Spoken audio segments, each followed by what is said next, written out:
Okay, just wanted to check that the live is working. I think it is. So, I just wanted to start with hello and welcome to the Bible School Show live Q&A. This is the one we're doing for May. We had to postpone last week, but every month we like to do one of these live Q&As for people. If you've got any questions, bring them. And partly we're expecting some of these questions are coming out of the Bible School Show program, although obviously some questions aren't, and they're just coming from anywhere, and we love to try and answer them, have a look at them. But the Bible School Show is this online course and program and community where we are trying to get to the depths of the Christian faith by looking into the Bible, into theology and church history. Those are these kind of three focuses we have. So that's the Bible School Show. We want to get deeper into those three areas. Now, this month what we want to do is cover just some questions we've got, but I also just wanted to start with perhaps a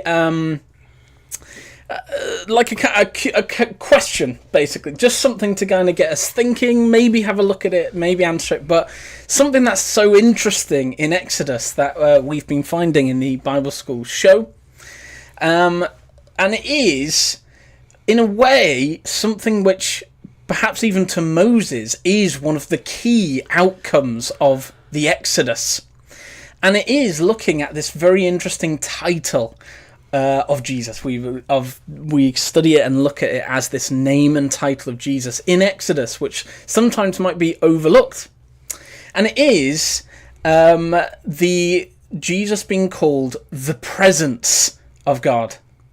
Now, the reason why it's so interesting, and if you're reading Exodus, you might pick up on it, is in fact actually not just us, not just do I think it is a kind of summary title of Exodus. Isaiah actually thinks that in a way the point of the Exodus is looking at this presence of God and making sure he was with them. So in Isaiah 63, obviously we know this verse, it is a famous one looking at the Exodus, and it is talking about kind of the people looking back to the Exodus. And in Isaiah 63, 8 and 9, he says this. He said, "Surely," this is God speaking, "surely they are my people, children who will be true to me." And so he became their saviour. In all their distress, he too was distressed, and the angel of his presence saved them. Now, Isaiah there makes this link that there is this character called the presence, this angel of his presence, who did the saving. Now, remember, the book of Exodus is basically a name meaning escape. It is talking about salvation. The whole book is about salvation. And Isaiah is saying, yeah, it was this presence who did the saving. So in a way, Isaiah is attributing almost the entire Exodus to this one character, the presence. And one reason why that's interesting, when we then say, oh, that's kind of interesting, and then go back to Exodus, is this idea of the presence actually crops up even more. And it is with, obviously, one of our favourite chapters in the Bible. It's when God's building the tabernacle. We haven't got time, perhaps, to explain everything of the tabernacle. We adore these chapters and this description. But in a way, it is because when God's describing this tabernacle, he is in a way building a picture, not just of reality, but of God himself, of the universe, heavens and the earth, the problem we're in, and how we're going to come out of it. The tabernacle and all of that's, linked with it, is God's kind of, it's this, like a diorama of how the entire situation everybody's in, including God himself. Because if you remember, I say this, but remember, God's put a curtain between the Ark of the Covenant and the rest of the world. So even God's saying, this is where I'm at, this is where you're at, this is how we're going to fix it. And so the tabernacle actually is an incredibly awesome picture of everything. Now, the reason why that's so cool is, before the tabernacle, before this picture of reality, God requests Moses to build 3 pieces of furniture. Now that number 3 makes immediately our hair stand on end and our ears tingling. Why are there three things before the foundation of the world? And it is because these furniture pieces represent the persons of God, the Trinity. Now, why is that interesting? Well, I had to try to quickly summarize it. And it is because, coming back to our title of Jesus as the presence, here's what's interesting. One of these furniture items has the presence title linked to it. So let me just read this. This is from Exodus 25, when the God is telling Moses to build a table that is going to have bread and wine on it, right? So that's awesome. But let me just read this. So make this table, overlay it with pure gold. Then make its plates and dishes of pure gold, as well as its pitchers and bowls for the pouring out of the offerings. Put the bread of the presence on this table to be before me at all times. The bread of presence before me at all times. So that is this kind of title and thing we want to have a little, ask about, a little question about. Why is that so key? Why is this idea of God's presence so pivotal to the essentially the core of God's salvation plan is this presence? Well, it's not just God who thinks it's super important, and Isaiah, but actually Moses thinks this person who is the presence. Even Moses thinks that this title of Jesus, the presence, is what they need, what the Israelite camp as they're leaving, what they need more than anything. And Moses admits this because in Exodus 33, basically, this is, I believe it's just after the golden calf incident, and this idea of Moses kind of losing faith with the camp, thinking it's all over. And in order to keep going, in order for the Exodus to continue, Moses says this, and the Lord, I'll begin actually verse 14 of Exodus 33. The Lord says this: my presence will go with you, and I will give you rest. And then Moses said to him, if your presence does not go with us, do not send us up from here. How will anyone know that you are pleased with me and with your people unless you go with us? Now, so again, everybody in this book, Moses, God, and Isaiah, everyone's kind of looking back to this event and thinking this character, this presence, is the key behind this whole book. So we want to ask a little bit, what is this about? Why is this such a key title of Jesus? And it does make us curious. I won't mention it. If you look into this table of presence, of course, there's a lot of interesting things. Numbers 4, 6, and 7 is a particularly awesome verse if you're wanting to see more about what God knew, the purpose of this presence character, this Jesus. But anyway, we can't get into that now for time. But we wanted to have a little look at this idea. Why is it so key, this name of Jesus called the presence? Why, in a way, is all of the book of Exodus kind of building up to this idea of God being with his people through this character, through this guy, through this Jesus? Why is that so key? Well, again, before we kind of want to answer it definitely, just to say, it's actually another person finds this idea of Jesus very interesting, and it is John. In the Gospel of John, isn't it interesting? I don't know if you've read recently, but how often, just in those first, maybe, let's think, What? Yeah, say 18 verses. So just in the first 18 verses, that kind of when John's kind of describing all of church history and kind of the summary of the whole Bible, everything that's happening. Don't you find it interesting? John, I think it's 2 or 3 occasions in this section, makes us know for certain Jesus has come from the Father. He's so key on that. In the beginning was the Word, and the Word was with God, and the Word was God. So again, there. Then it looks later at... let me just see if I can find it. Yeah, so The Word became flesh and made his dwelling among us. We have seen his glory, the glory of the one and only Son, who came from the Father, full of grace and truth. And then finally, verse 18, again, this comes through. No one has ever seen God but the one and only Son, who is himself God and is in closest relationship with the Father, has made him known. So again, John finds this idea of Jesus being with the Father, coming from the Father, being this presence of God, so key. And it's so key, he begins his entire gospel by saying, yeah, this is the guy who comes from God, who is God, has come from God the Father, and, in verse 18, in a way brings God the Father to us, makes him known to us, connects us. And that's, in a way, the key of this title of the presence of God, why Jesus is given this name in Exodus. And the reason Moses asks for the presence of God is because he wants this Jesus so that he knows the Father's backing him. Everything's going to go well if Jesus is with us, who the Father has sent. Jesus who comes from the Father. And even if you have a look at Exodus 33 and 34, there is a way in which Jesus even looks like the Father. So it is this feeling, if Jesus is with us, all of God's with us. The presence of God. If we've got him, we've got all of God. But there is perhaps another aspect to this presence of God that the Bible kind of wants us to get why it's so important, and particularly why it's so difficult. I brought up this idea. Let me see if I can find it in 1 Kings.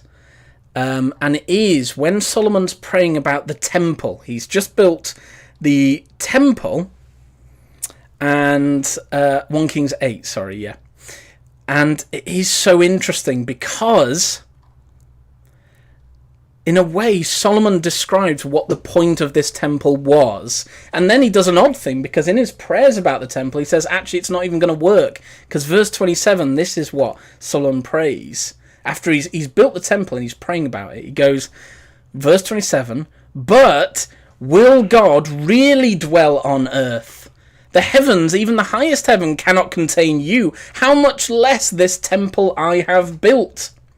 So you can see there, Solomon's got the same issue. How can God come to be with us? How can he live with us? How can we get to know him? He can't come down here. So how can we get to know him? He admits this temple he's built's not going to work. And he actually, if you follow the prayer later, even says, I know, God, actually, you're going to still be in the highest heaven. But at least listen when we pray to this temple. So Solomon also gets this problem. We want God to be with us. That's the key. And actually, again, the Bible kind of ends with this glory and hope and vision. That's what we all want. We want God to be with us. We want him to be present. And Jesus is what makes that happen. Jesus is this presence. If he's with us, God's present and living with us. We see that in Revelation 21. It's an awesome thing here because, again, Solomon's saying, I've built this temple. Will God live here? No, he won't. This doesn't make him present. What is it that makes God the Father present with his people? And it is... Sorry, I had this up. Here it is. Revelation 21:22. Some of us may know it, of course. But let me read it. Verse 22. I did not see a temple in the city, because the Lord God Almighty and the Lamb are its temple. So in that, again, the reason God the Father is living with his people is kind of because Jesus is there, present. And it is, John also picks up on this idea of God needing somewhere to live on earth, and it being Jesus, because in John chapter 1, again, the word John's using when the word became flesh and made his dwelling among us is he tabernacled, he tented, he made his home among us. So anyway, that's just this kind of curious kind of question we might want to have a look at. What is it to do with this presence of God title that Jesus has? What is it he's doing? And again, why is Moses, Isaiah and John so key that we get this truth? with Jesus. God the Father is present with us. If we've got Jesus, anything can happen. We've got all of God behind us.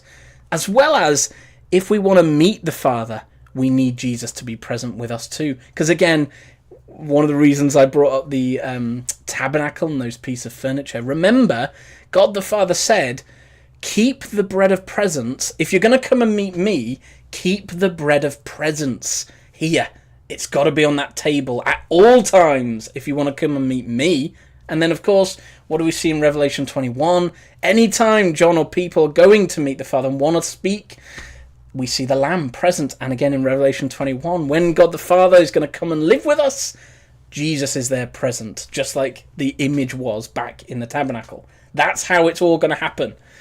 And there is a lot more in the Bible about this presence of God, what it's like to be in his company, what it's going to be like with God living with us. But anyway, that's probably enough for today. That's really good. But it just gives us a thought, something that's super interesting in Exodus that I always love. It's one of our favourite books, and it is because there's so much in it. We can't really get to the bottom of it so easily. Anyway, so I wanted to bring up one of the questions we received this last week. And I might actually pitch it to you if you're comfortable. And this was a question we got in the last week, which is, how much value do you give to Paul's teachings compared to Jesus? Are they on the same level?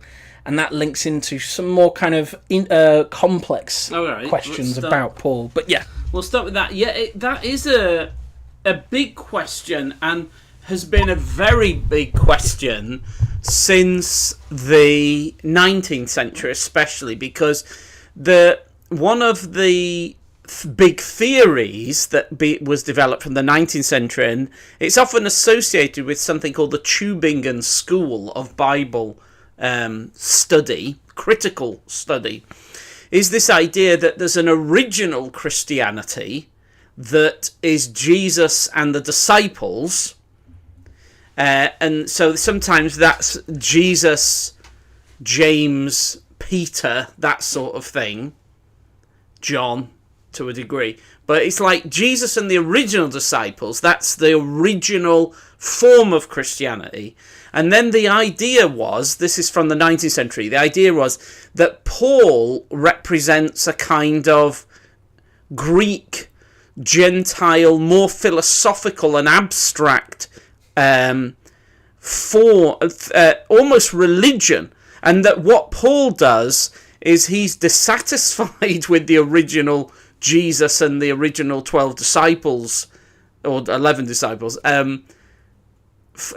faith, and that he develops a completely kind of a different religion, and that so they have like Paul versus Jesus and the disciples. And so that idea, and what they did when they explored that would look at things like where you've got tension in Acts between the Greek believers and then the Jewish believers, and they're like, there's one mindset versus a different mindset. And what Paul's doing is like developing this kind of more philosophical, abstract, legal thing that and then the idea is he sets a trajectory, and as the centuries go on, there's a greater and greater divergence away from the original teaching of Jesus and the original apostles versus this kind of Pauline Christianity. And the idea is that as these new Gentile converts get involved, they go for this Paul kind of theology, and it becomes ever less Old Testament, ever less Jewish, ever less attached to the actual teaching and life of Jesus, and ever more this kind of abstract spiritual legal thing. And then with that, like particular, not so much in the 19th century, but now, because there's Muslims who say that too. They'll say, Jesus himself, his original teaching, that would have been just like Islam, just like what's in the Quran. But Paul is starting to develop this other thing, and he's starting to introduce the idea that Jesus is divine, and beginning to like set off this trajectory that's going to start to invent the doctrine of the Trinity. See, so this question kind of goes very deep. Well, in modern terms it does. Ancients didn't think really like this, although there was a guy called Marcion, right going back to like the 1st century, and in a way he does that, but he does it differently. He has that the Old Testament is bad and should be ditched. So in that sense, he's very much of... There was this heretic called Marcion, and he's like at the time of the apostles, and the apostles rejected him. But he sort of goes, oh yeah, let's have a version of the Bible that gets rid of the Old Testament, and let's get rid of as much as... of anything in the New Testament that's got too much Old Testament in it. Let's get rid of that. So he comes up with his own version of the Bible that kind of gets rid of the Old Testament, which for us, of course, is insane. Ridiculous. So he quite likes... He has a stripped down version of Luke and some of Paul, but even Paul's not that useful for Marcion, because Paul's always mucking about in the Old Testament. So, but anyway, this idea, let's focus on it. This idea then that there's a kind of tension between Paul and Jesus, or Paul with Jesus and the original disciples. Really, that's a 19th century idea, and now you don't really get it so much, but in Christian circles, but you do get it when you're debating with Muslims, so they like to take that idea and say that helps to explain why Christianity sounds so different to Islam. They're like saying if you'd gone back to the time of Jesus and in the Gospels, he would have just sounded like a Muslim. But he's been kind of corrupted by Paul and the followers of Paul later. So what do we make of this? Obviously it's ridiculous. Let's just take it carefully, because the Apostle Paul himself, you were making that point, that he himself says, when I started teaching, I wanted to make sure that everything I was saying directly corresponded to what the apostles said. So Paul goes to this trouble of going to Jerusalem, explaining how he understood things, and they said, yeah, that's exactly right. And Paul says that Luke explains this sort of idea that Paul, and he's sort of heading off to talk to Greek speakers in the Hellenic world. Really, what is like what we think of as modern Greece, really, and a bit of like what we think of as Turkey today. That's Paul's kind of sphere of ministry, that like area around, is it the Aegean Sea or something like that? That's his kind of world, and as he's pushing, he is himself sent out by the church at Antioch. He doesn't do it on his own initiative. He is himself under orders kind of thing. So he isn't this kind of innovator, and that's so important. I'll give you some examples of this. Paul doesn't see himself as an innovator. He thinks, he's anxious to make sure that his teaching corresponds to what the original disciples teach. And then when he is teaching, and he's talking to, not Agrippa, is it Festus? Felix. Felix. And he says, I'm teaching nothing beyond what Moses, the law and the prophets taught. He actually says that. I am saying nothing beyond what the law and the prophets taught. I believe everything that is in accordance with the law and that's written in the prophets.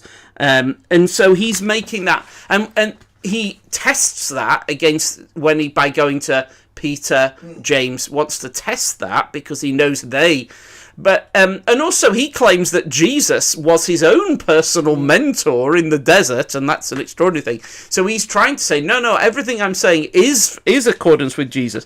But one of the things, and this is like a great test, and I know that our Bible school audience would like this challenge. Here's a challenge. Everything that Paul teaches in his epistles is from the teaching of Jesus that we have in the Gospels. So everything, like, and then you might say that can't be true. No, listen this. Like, let's test this. See, you could say, if you want the easier form of the test, take it like this. Here's the easier form of the test. Check that everything that Paul says is in the law, the prophets, or the Gospels, right? That's the easy test. That's introduction, tutorial level. Is everything that Paul says, except one thing, I'm going to show you the one thing, is everything that he says in the law, the prophets, or the Gospels, right? Now, you should easily be able to establish that, and we know that the Bereans in Acts 17 literally tested that, and they went, yeah, let's make sure that everything he says is according to the Scriptures. But I actually think we can narrow that even more, and this is the advanced test, is everything taught by by Paul literally he's just expanding and explaining what Jesus himself teaches in the Gospels. And I think that is true, and that everything in Romans and Corinthians, everything is actually in the Gospels, and Paul is just explaining the teaching of Jesus in the Gospels, except, and he's very careful to say something when he goes, now I haven't got something from the teaching of Jesus about this. And it's in 1 Corinthians 7, and he says, he has two things. First of all, in 1 Corinthians 7:10, he says, to the married I give this command. And then he goes, not I, but the Lord. So he's emphasizing this is what the Lord teaches. A wife must not separate from her husband. So we're thinking, oh yeah, Jesus says, husband and wife stay together. What God has joined, do not separate. Oh yeah, that's right, easy. So he's like, yeah, so I remember that. But then, why does he tell us that? Because everything he says is like that. But he then says, 1 Corinthians 7 verse 12, to the rest I say this, and he goes, I, not the Lord. So he's like, this is something I'm telling you, but I can't actually find this specific thing in the actual teaching of Jesus. So he says, to the rest I say this, I, not the Lord. If any brother has a wife who is not a believer, and she is willing to live with him, he must not divorce her. And on he goes, you see. So he's like deliberately saying, I haven't got something that Jesus actually said on this, but here's my best shot given everything. I find that one of the most powerful things, where he dare not teach us things other than what he's getting from Jesus himself. And then when he does have to go out on a limb on a practical question that he can't think of something in the Gospels, the teaching of Jesus, he just tells us that. He says, this is just my best advice on that. That is pretty powerful. Pretty powerful. So that's my general point. The point is, so for example, again, I know we've said this sort of thing before, but on justification, but Paul has this long, complicated explanation of justification. But all the actual doctrine of justification is most simply told by Jesus himself, isn't it? With the story about two people go to the temple. One says, I'm seeking to justify himself, he says, I'm glad I'm not like that bad person over there, because I do lots of good things. And then there's the sinful person who just says, Lord God, be merciful to me, the sinner. And then Jesus just says, who of these two goes home justified, right in the sight of God? And of course, it's the sinner who confesses and trusts. Jesus gets all that into that tiny little story.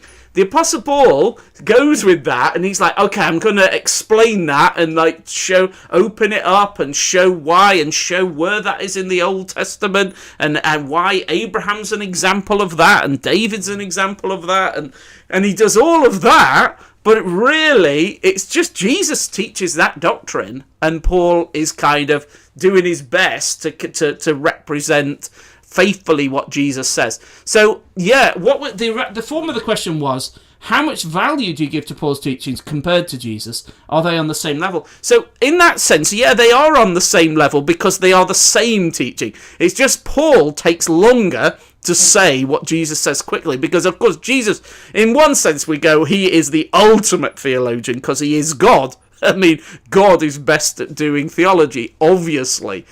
But Paul's brilliant, but they're the same teaching. That's why I'm saying, in that sense, they're on the same level, because they're the same teaching.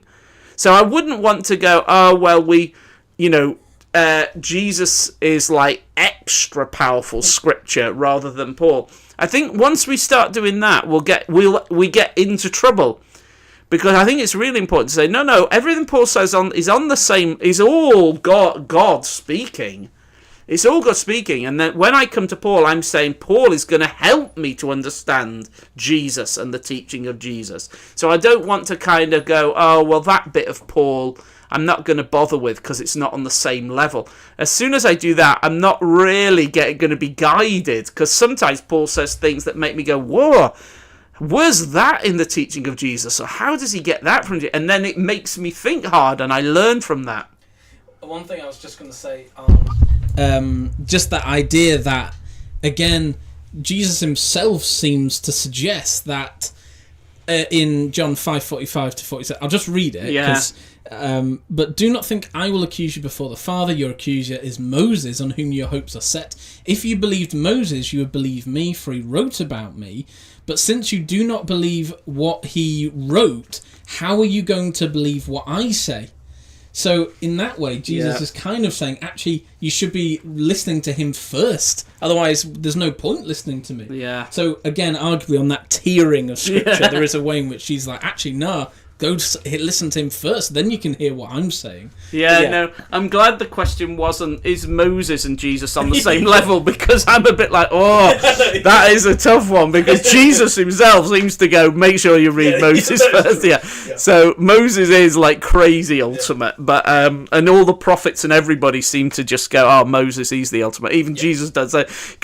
But of course, then we have to go, but it was Jesus who commissioned and taught Moses, so in that sense, Moses is Jesus' teaching before he became a human. But yeah, I know it's a challenging one, that one.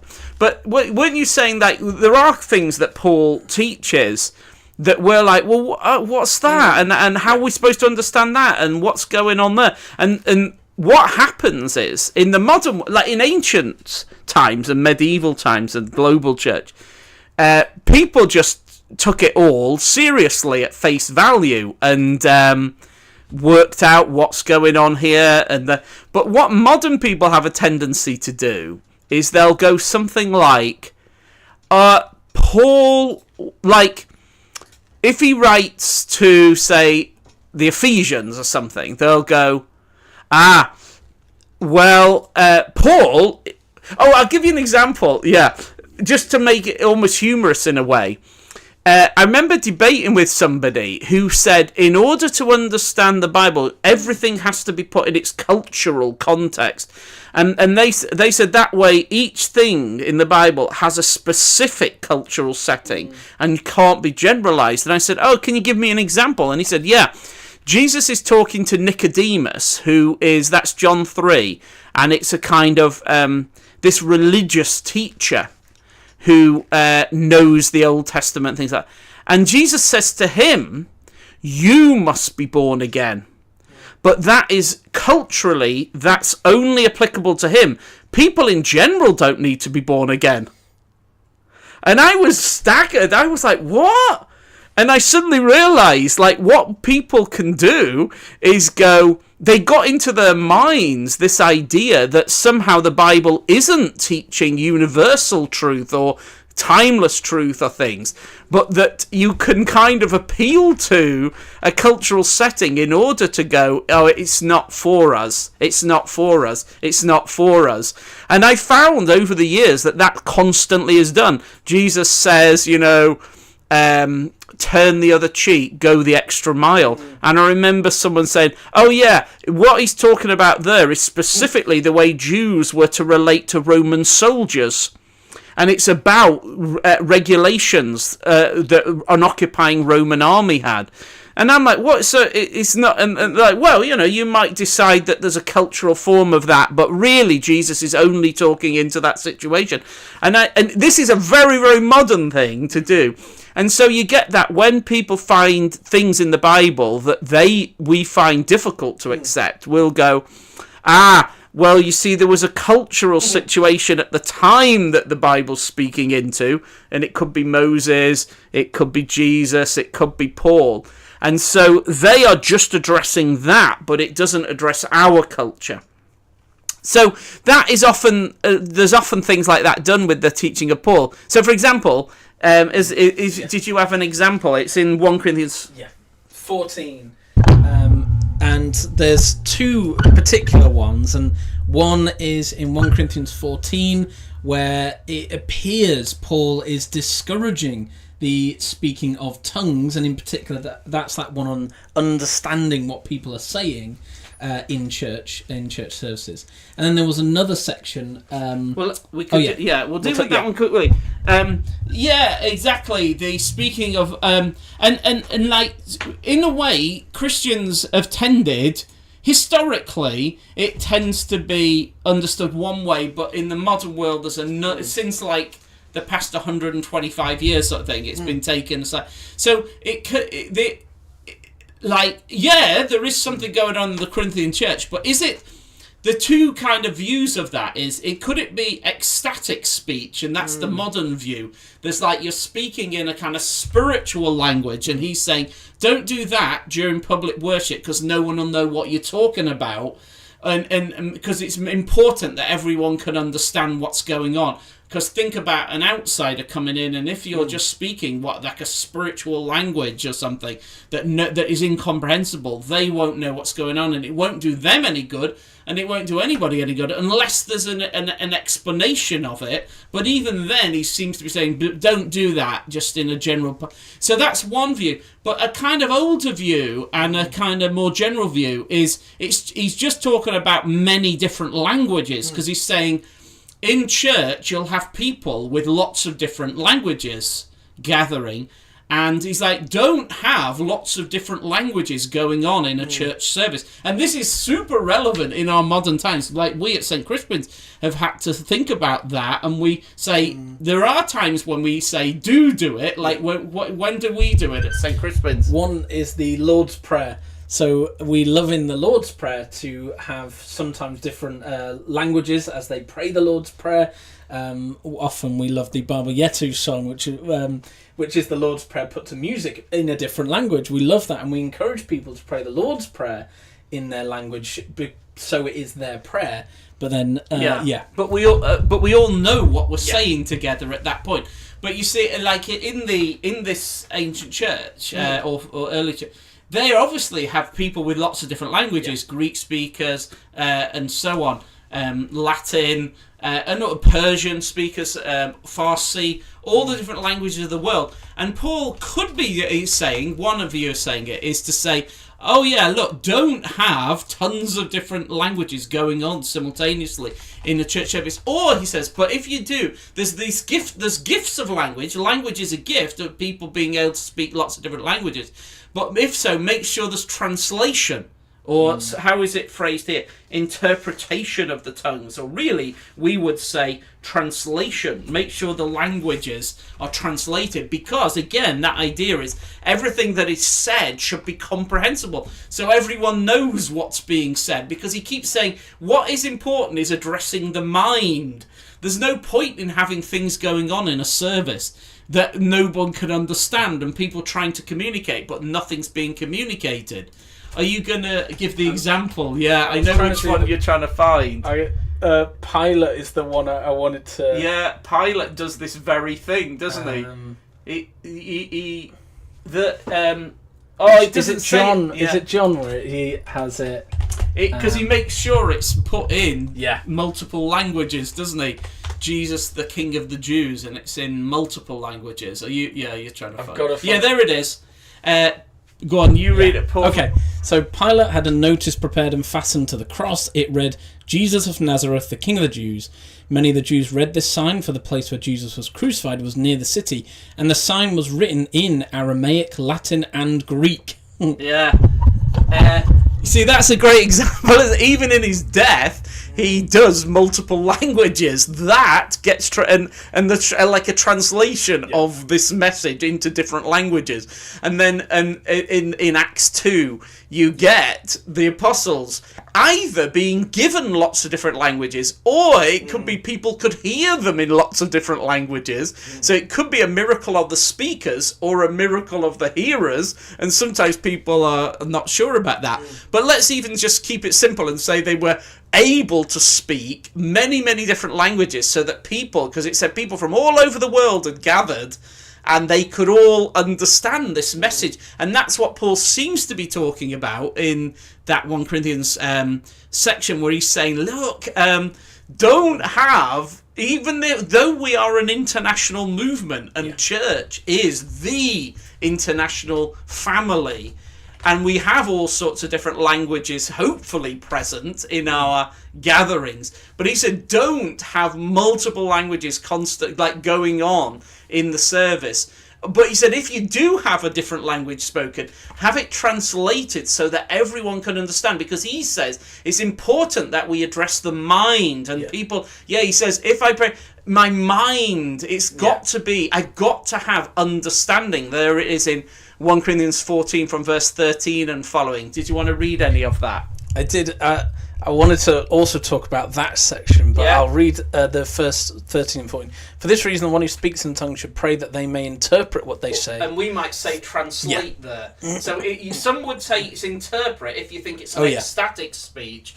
But I'm arguing really that it could just be because the word tongue there is just the word for language, and that then you can have because further back verse 10, like if you go from verse 10. Undoubtedly, there are all sorts of languages in the world, yet none of them is without meaning. If then I do not grasp the meaning of what someone is saying, I am a foreigner to the speaker, and the speaker is a foreigner to me.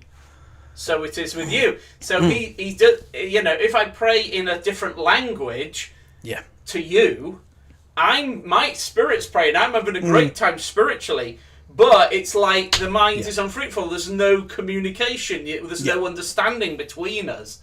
So what shall I do? The reason I wanted to bring up that is actually I love the verse 16 on this, because it also just gives that when we say amen, sometimes we get into it and it's just the thing we say.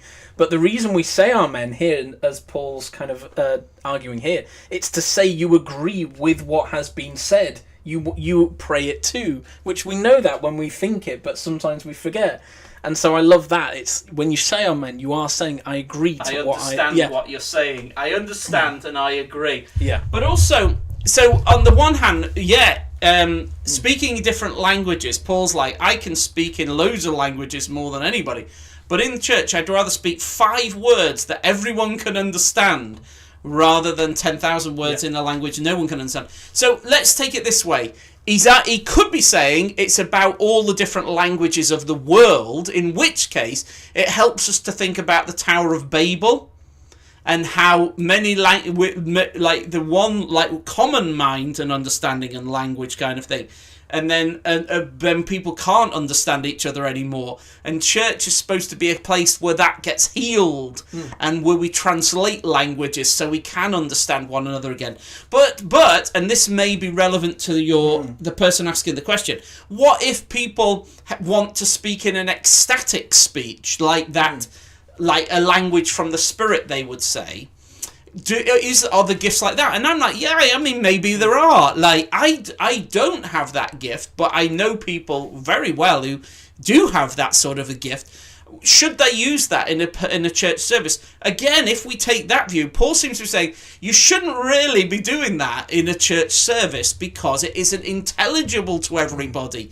But if someone does do that, you should have a translation of it straight away so that it is intelligible. So it could. So I'm simply saying, like in the past, sometimes a person has said, I want to give a message in that sort of an utterance. And we have tended to take the view, well, have we got an interpretation of that so that we know what's being said? And then I generally have taken the view you shouldn't really just do it in a service without knowing what's being said. And I think that's, even if we take that view, the ecstatic speech view, Paul's really saying that it's not that there's anything wrong with it as such, but if you're trying to do it in a public service, it's not, you're not serving other people. And this is his point about the gifts of the Spirit. You're always supposed to be serving other people. You might be having a lovely time saying these ecstatic words, but other people, it's not serving them. So stop, do it privately or whatever, and make sure. And if you are going to do it in the presence of someone else, there has to be an interpretation and a translation of that to make it accessible to everybody. Okay, yeah, that was just I just included. Again, as we were talking about how Paul admits he gets everything from the Bible, he also gives a proof in the law. It is written, he says in verse 21, with other tongues and through the lips of foreigners I'll speak to this people. So again, perhaps a proof that language is the primary one here. But again, the point's the same.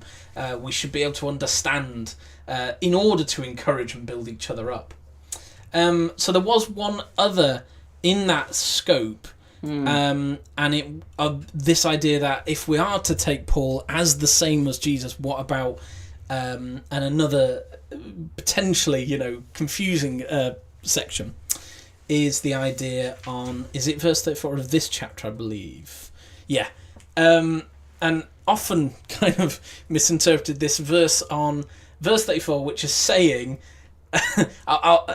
so I'll just read the line that people kind of quote, but again, I've got reasons why I don't. But anyway, verse 34, women should remain silent in the churches. They are not allowed to speak. Yeah. Okay.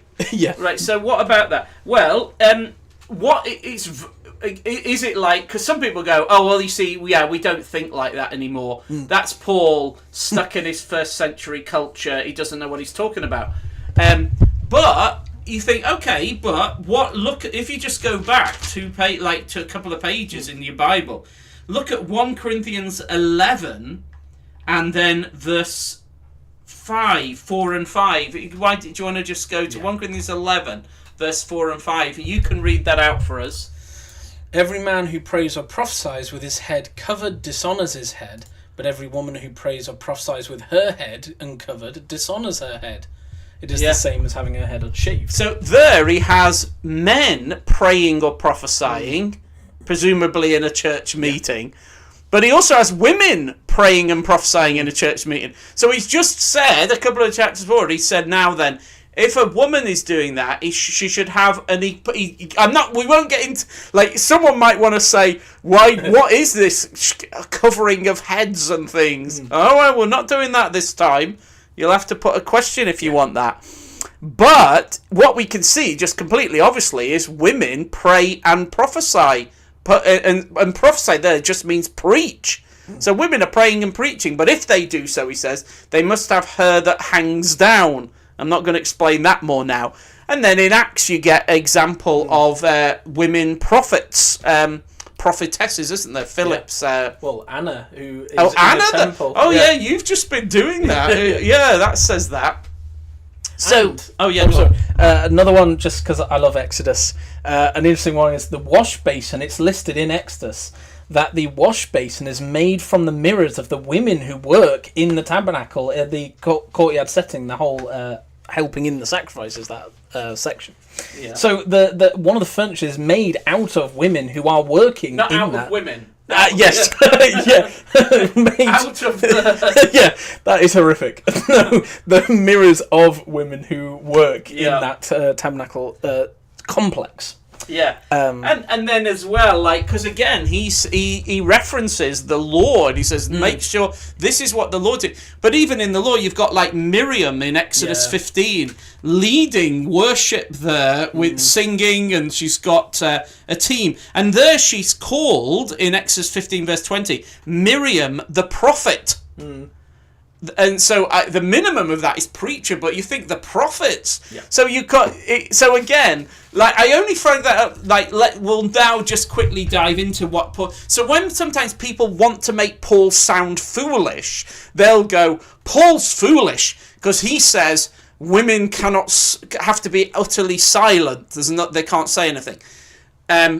And then you go, well, he isn't saying that, because just a couple of chapters before he gave examples of women praying and preaching, and then and then he says, make sure you do it according to the law, and the law has like Miriam is a great example, and there are other ones too. Like Isaiah, his wife is called a prophetess as well. She's a prophet. And there's other ones, isn't there? Huldar and things like that. So he can't be saying that. That's just... And I think it's always important to go from what is obvious to what is not obvious. So what is obvious is Paul has already described women verbally communicating in praying and prophesying. They've done that. He's already clearly stated that. So when we come to this, we've got to go, well, Paul isn't going to contradict himself or go against what he's only just said, and he certainly isn't going to go against the law and the prophets. He isn't going to do that, because that'd be madness. So what does he actually say? And again, it's interesting in that verse 35 of 1 Corinthians 14, because there it says, why don't you read all of it? Can you hover over that F, and what does it? Oh yeah, that's okay. Right. So verse 35. Oh no, I'll read it all. Women should remain silent in the churches. They're not allowed to speak, but must be in submission, as the law says. As the law says, right? If they want to inquire about something, they should ask their own husbands at home. Yeah, right. So isn't it interesting that when that is translated in the one we have here on the screen, the word for a man is translated as husband, but the word is the woman. Well, it should be wife, because it's corresponding to a husband. So it's wives, remain quiet in the churches, don't speak or don't argue. You must be in submission. Submission to who? What does the law say about a wife being in submission? Well, it's submission to her husband. She isn't submission to men in general. That would be like, well, I think that would be like sexual immorality. That would be immoral for a woman to be in submission to anyone other than her husband. So in the law, we do see how a wife is in submission to her husband, but she isn't in submission to men in general or any other man. That would be like adultery, really. So a wife shouldn't do. So what's he talking about? He's like saying, because it's like the spirits of prophets are subject to the control of prophets. He's really saying he's talking. Well, and there's so much I want to say about this, but really, if it's the verse 35, if a wife wants to inquire about something or argue about something or have a discussion about something, ask your husband at home, for it's disgraceful for a woman to speak in church in that way. So he seems to be saying, what I don't want is a husband and wife having an argument or a discussion or thrashing something out in church like that, because he's always very, very concerned about this picture of marriage as Christ and the church. He's like, marriage for him is this incredibly high view that represents Christ and the church. So he feels that we can see in the law. There's lots about that, how a husband and wife represent Christ and the church. That goes back to Moses, it's in the prophets, it's all the way through. And Paul in Ephesians 5 is big on that. So he's like saying, don't do anything that will undermine that or bring disgrace upon a husband-wife relationship. It all must be done in such a way that this kind of way that the husband and the wife are one together as head and body, that must always be honoured and there can be no undermining or disgracing of that. That's as much as I can say now. There's like, I would kind of go, but I want to explain about other things. But no, is that enough for now? That is, yeah. And of course, another time we would, this topic of Jesus and the church being this picture of marriage is one of our favourite topics all throughout the Bible. So literally, probably another live Q&A, we'd love to just go into that. This idea of the man, the woman, and this basically divine marriage at the end of the book. Yeah. So, yeah, anyway, that hopefully answers some of the general concerns on that. Also, again, we do want to appreciate Paul. We love Paul because he's saying what the Jesus says and the apostles say. So we can trust him. And actually, Peter, again, agrees. He trusts Paul's writing. Paul trusts Peter's writing. They all trust each other because they're all saying the same gospel about Jesus Christ. And again, actually, another point we made. All the disciples, Peter and Paul and all the rest, are also basing everything they've got off of Jesus, the law and the prophets, as Jesus taught the disciples to do, and then Paul learned as well. So yeah, we can trust all of it, because they're all saying the same really truth, the same message. I think that's everything. So thank you so much for joining, and then we have one of these live Q&As every month. We tried to have the first Wednesday. We had to postpone this time, but it should be the first Wednesday of June when we will. Can I say something? Like, we have thought about doing them more frequently. Yeah. It'd be great to have feedback from you guys who join these live streams. Would you like them more? What would your response to us doing them more frequently be? How helpful would that be? And we do want to always try to respond to questions and send us questions or follow up questions. And all that kind of thing. But how good would it be if we were able to do them more frequently? Great stuff, yeah. Yeah, we'd love to do more. And there's even other kinds of meetings. So we had some ideas whether either more live Q&A somewhere, say, do you need some help on Podia? So it could be like a hands-on meeting to help, say, with the content or things like that. Or even a Zoom with all the subscribers, things like that we've been wanting to do and thinking about, but as we mentioned, we want to ask you guys if you'd like that. I think that's everything though.